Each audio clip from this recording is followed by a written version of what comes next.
Another job that some folks think that you are certainly qualified for. Your party has not won the governorship in this state since 1986. Would you consider running for governor in 2010?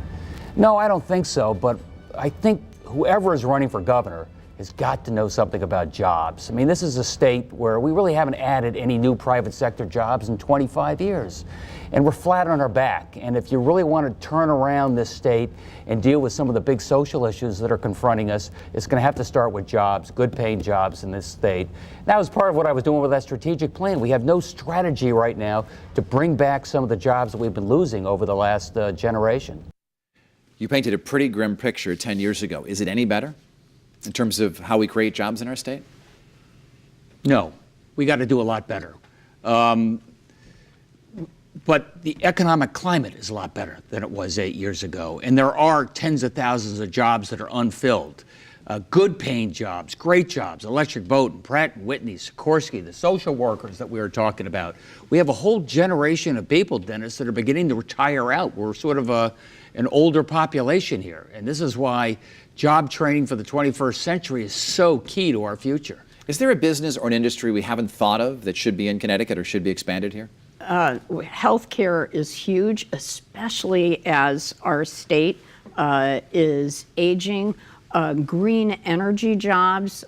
We have a new Green Deal plan for our state to get us to sustainable energy completely by 2050. Those are two areas that are huge. Bioscience, there's amazing research going on at UConn, at Yale, and our colleges and universities.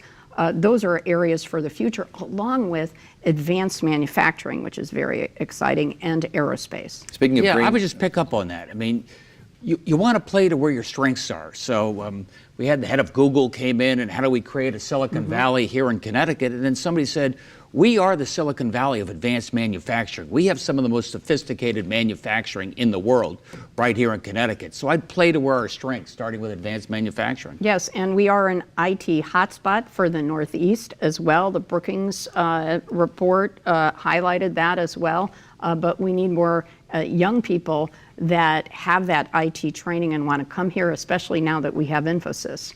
Let's talk about, speaking of green, marijuana, because it is going to be a big issue this year. Do you expect it to be legalized this year?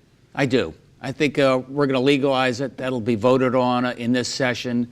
Look at all of our neighbors are doing it. You don't want to give up that market to the black market. That's not the right thing for the state. We're going to do it carefully. We're going to regulate it and get it done. And we've led the way on medical marijuana so we can be a leader for the country in once we legalize marijuana. On a practical level, do you see it where people can walk down public streets and smoke, or they have to go to a special store to buy it, or they can only smoke in their own property?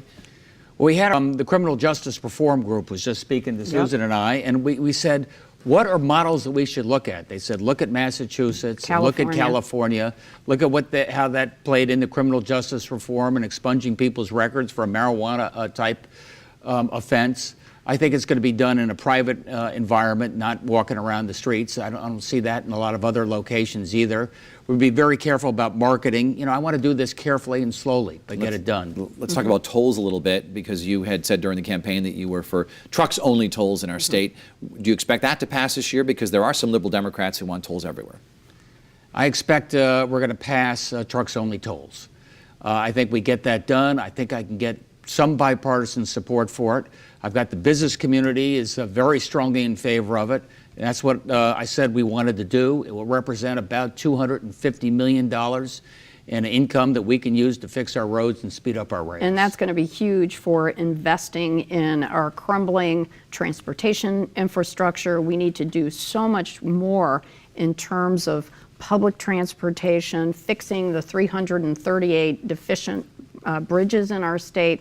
We've got a lot to do, and we're excited about our new transportation commissioner who has a background with Metro North and public transportation. Do you foresee sitting down with the Pequots and the Mohegans to discuss perhaps expanding casino gambling and perhaps opening up to other companies? Done that. We've already sat done down. it. You've already sat down. Preliminary conversations, and I just told them the last thing I want is this thing still to be in litigation in 3 years. That doesn't help you, doesn't help Bridgeport, doesn't help East Windsor. So we're going to find a way to put together a package that makes sense for everybody. Are they open to perhaps allowing other entities to come in and do gambling here? Could take a little persuasion.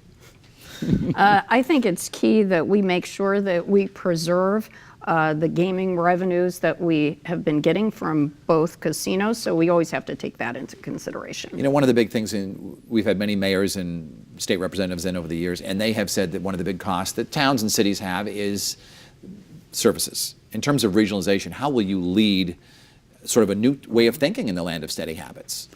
So we had our shared services group come in, led by Brendan Sharkey, and trying to find ways that we can continue to incent our local towns and cities to work together. You know, I can do that rather than have each town build their own independent high schools, some of which are too small to be self-supporting. So if you want to build your own high school, that's great. If you want to collaborate and work together to have a larger school or a larger school system, then we'll fund it. I know you've talked about increasing the fun factor in Connecticut. We've sort of joked about this the past year, so we're going to take a quick time out. When we come back, we'll talk about that and your plans for the big inaugural ball and the celebrations on Wednesday. But first, we welcome your comments. You can find me on Instagram, Facebook, or Twitter.